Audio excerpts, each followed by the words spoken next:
Hi guys, my name is Scarlett and I am going to go over my 55-gallon tank that I have had for about 4 years.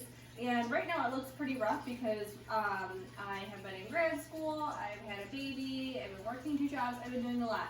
So what you see right here is a tank that looks absolutely horrible and has not been cared for appropriately. Yes, I've been feeding the tank and doing a few water changes here and there, but it definitely needs some TLC.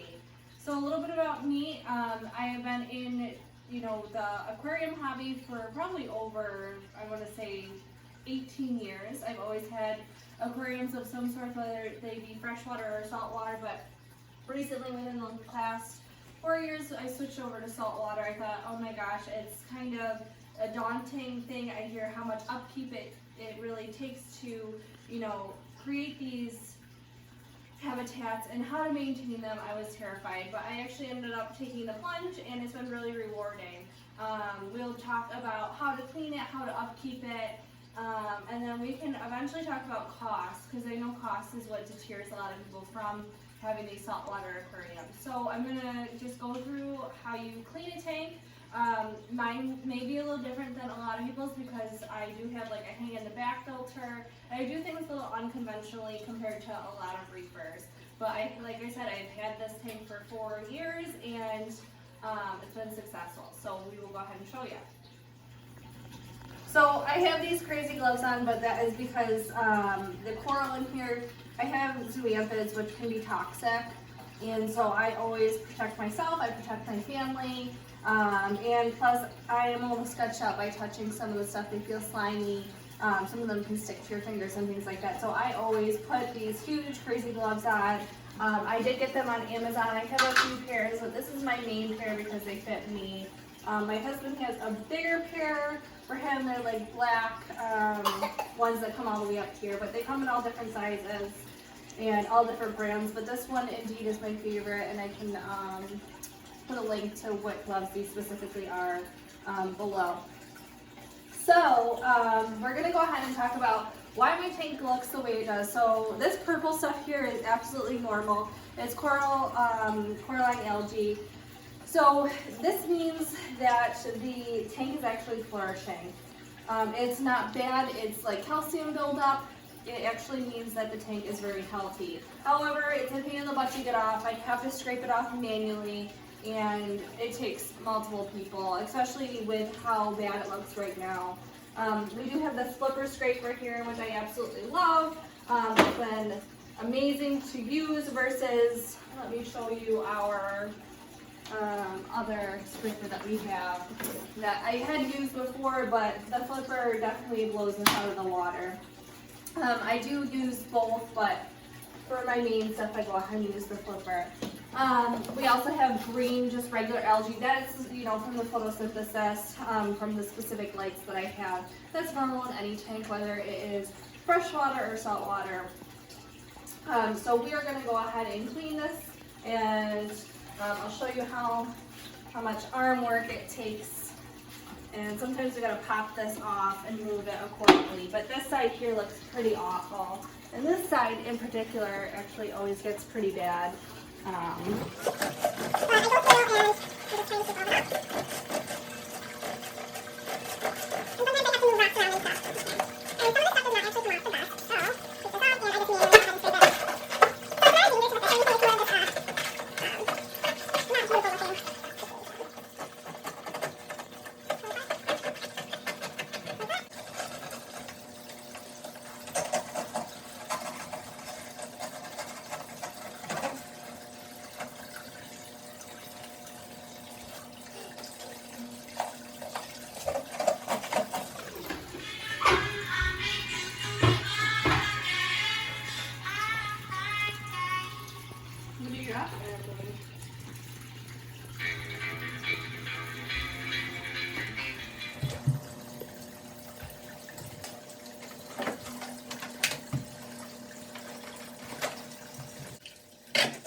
and we have done a really good job trying to get all the coralline algae off the sides of the tank.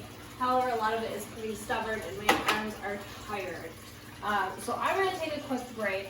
I'm going to let this kind of clear out a little bit. It looks really foggy in here because we've definitely moved around some of the rocks and picked up probably some of the sand and displaced a bunch of stuff. So it's going to look like this probably for the first, I want to say like 6 to 12 hours after we clean it, because we are doing such a deep clean. We got to let it filter through the whole tank. So I'm going to take a quick break and then we will switch out some of the water. Alright, so we're going to siphon some of this water out.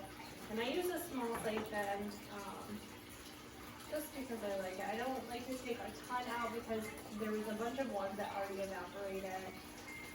The more water you take out, the more likely your tank may crash and start to jumpstart the cycle again. So I only take out about 25% of the water. And as to where we will put this, we'll put this out back in my backyard, and we use it on the lawn. It's a lot of where we will put this. We'll put this out back in my backyard, and we use it on the lawn. It's a lot of water to go down the sink at once. So what we will do is turn the filter and stuff off. But I just want to show you kind of how I go ahead and siphon some of the water out. I don't do it like the typical freshwater tank where I siphon the skin. I don't want to bring up any toxins or displace anything too much to re-jumpstart the cycle. So this is kind of the boring part, so I just wait and we'll show you how you mix up some of the water. Alright, so I have mixed up my water, and now I'm going to show you guys kind of what I did to mix it up behind the scenes and how I make sure that my water is adequate for my reef tank and what types of chemicals and things like that that I put in my water. So the most ideal type of water to put in a reef tank is RODI water. However, I do not have an RODI water machine. So more often than not, I use purified water from our local Wegmans or whatever market that you use.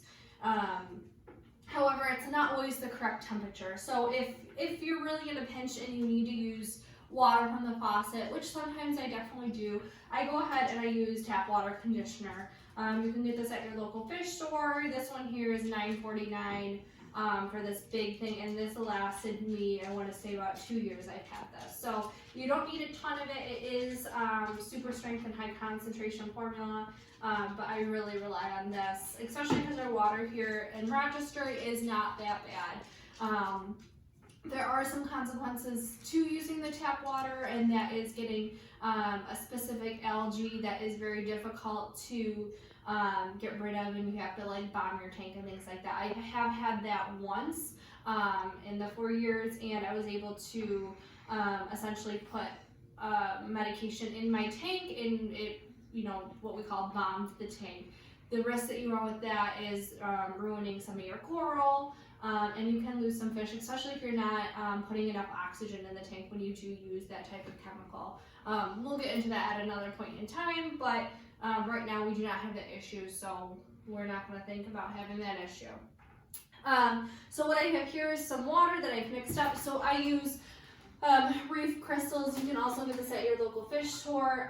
You can get this in any size. We do just have a small one here because we didn't need a ton of salt because we were only doing a little water change. Did I use the whole thing? No. There is on the back a protocol as to what you want your specific gravity to be at in your tank, so that's how much salt you have in your water, and your salinity, your calcium, your magnesium. So these are all very important for the livelihood of the coral.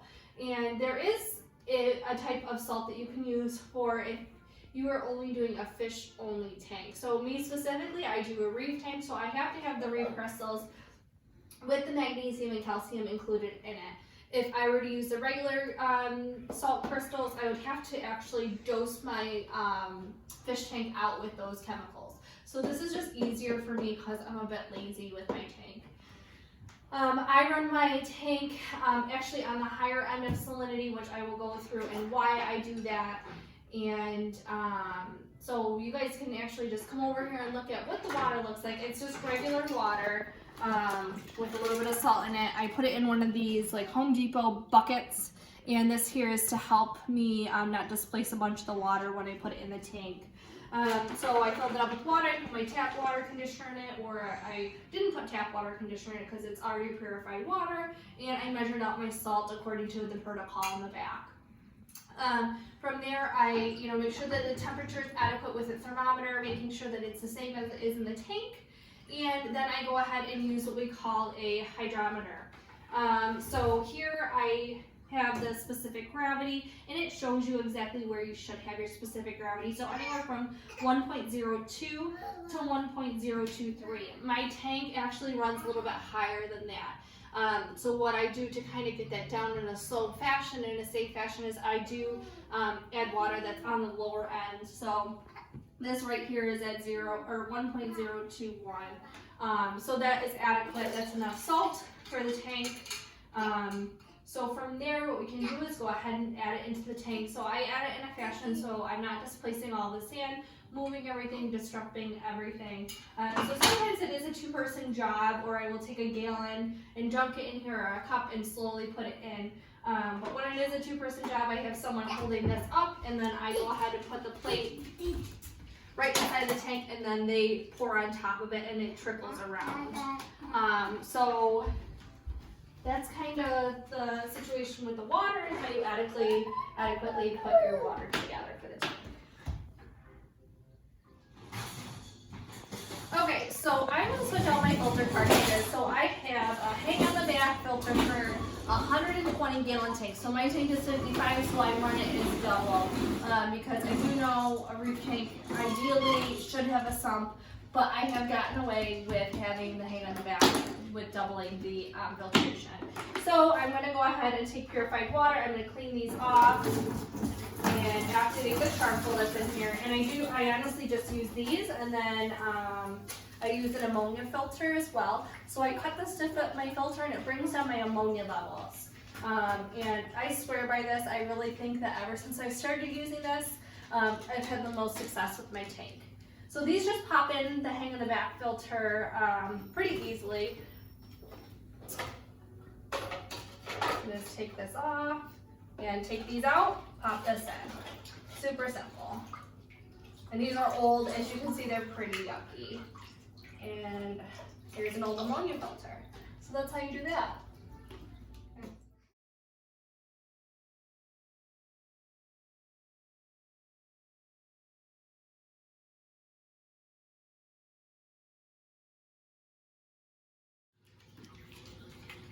Hey guys, so as you can see, Dory and I are done cleaning, and the tank actually is still pretty cloudy, and I think it's been about 4 or 5 hours now.